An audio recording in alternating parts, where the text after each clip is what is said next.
اعوذ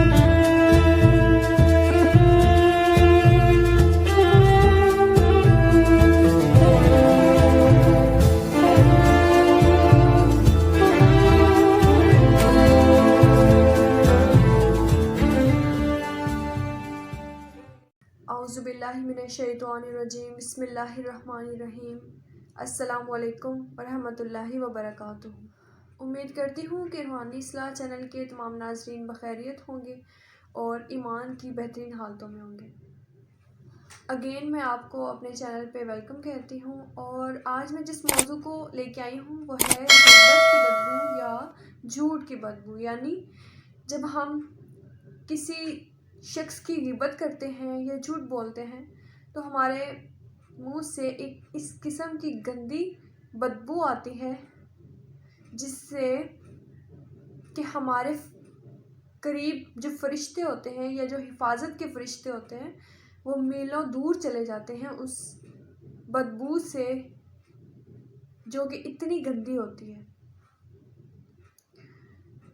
پہلے جب کوئی شخص کسی دوسرے شخص کی غیبت کرتا تھا یا جھوٹ بولتا تھا تو اس کے منہ سے جب وہ گندی اسمیل آتی تھی تو ارد گرد کے یا پاس کے لوگ سمجھ جاتے تھے کہ کسی شخص کی غیبت کی جا رہی ہے یا جھوٹ بولا جا رہا ہے۔ لیکن اگر ہم آج کے زمانے کی بات کریں تو غیبت کی اور جھوٹ کی کثرت اس قدر زیادہ ہو گئی ہے کہ اب ہمیں اس سے جو بدبو پھیلتی ہے وہ محسوس ہی نہیں ہوتی۔ یعنی اگر کوئی شخص گٹر صاف کرتا ہے، ڈیلی بیسس پہ اس کا کام ہے گٹر صاف کرنا، تو کیا ہوتا ہے کہ وہ انسان اس گندگی کی اسمیل سے عادی ہو جاتا ہے۔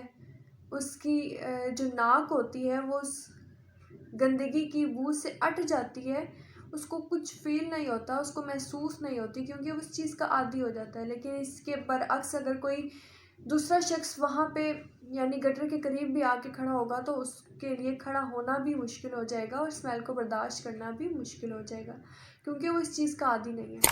لیکن آج کے زمانے میں کیا ہے کہ غیبت اور جھوٹ اس قدر زیادہ ہے کہ ہم سب اس چیز کے عادی ہو چکے ہیں، اور ہمیں ہمیں ان دونوں برائیوں کی اسمیل بدبو فیل ہی نہیں ہوتی۔ جب انسان کسی ایسی جگہ رہنا شروع کرتا ہے جہاں پہ کوئی گندگی وغیرہ کی بدبو ہوتی ہے تو شروع میں اس کے لیے مشکل ہوتا ہے، کیونکہ وہ اس چیز کا عادی نہیں ہوتا۔ جب وہ اس چیز کا عادی ہو جاتا ہے تو اس کے لیے رہنا مشکل نہیں ہوتا۔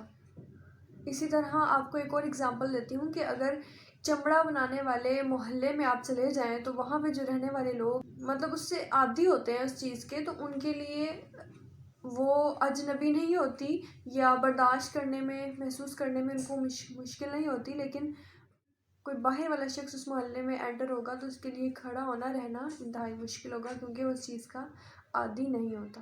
رسول اللہ صلی اللہ علیہ وسلم نے ارشاد فرمایا کہ جب بندہ جھوٹ بولتا ہے تو اس کی بدبو سے فرشتے 1 میل تک دور چلے جاتے ہیں۔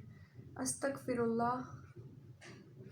اس کے بعد حضرت جابر بن عبداللہ سے مروی ہے کہ ہم تمام صحابی رسول اللہ صلی اللہ علیہ وسلم کی خدمت میں حاضر تھے تو اچانک ایک بدبو اٹھی، تو رسول اللہ صلی اللہ علیہ وسلم نے عرض کی کہ کیا تم جانتے ہو کہ یہ کس چیز کی بدبو ہے؟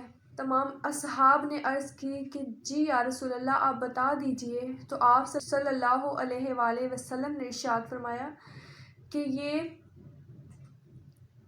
اس انسان کے منہ کی بدبو ہے جو کسی دوسرے مسلمان بھائی کی غیبت کر رہا ہے۔